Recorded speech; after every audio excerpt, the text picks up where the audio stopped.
नमस्कार मित्रांनो, मी thunder devil. आज आपल्या छोट्याशा ब्लॉगमध्ये तुमचं स्वागत आहे. तर मित्रांनो, आज आपण चाललेलो आहे एक सुंदर अशा धार्मिक स्थळाला भेट द्यायला. श्री जानाई मंदिर. हे मंदिर निसर्गाच्या कुशीमध्ये बसलेले आहे. आजूबाजूचा परिसर पाहून तुमचे मन एकदम हरवून जाईल. ह्या मंदिराच्या दर्शनाला येण्यासाठी खिनवाडी व कोडवली या 2 गावातून मार्ग आहेत. आईच्या दर्शनासाठी आपल्याला थोड्याशा पायऱ्यांची चढाई करावी लागते. दर्शन घेऊन माघारी आलेल्या भाविकाची प्रसन्नता तुम्ही बघू शकता. या मंदिराच्या परिसरामध्ये आल्यावर एक मनाला वेगळी शांतता मिळाली.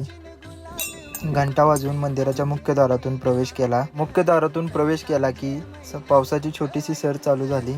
आई जानामायाच्या नावानं चांग भलं असे नाव मुखात ठेवून आम्ही मुख्य मंदिराकडे आलो. पावसामध्ये मंदिराचं सौंदर्य पाहून आमचे मन एकदम हरपून गेले. सोबत येताना आणलेला नारळ मंदिराच्या परिसरात बसून गप्पा मारत आम्ही सोडला. त्यानंतर आईचे दर्शन घेण्यासाठी मंदिराच्या मुख्य दारातून प्रवेश घेतला.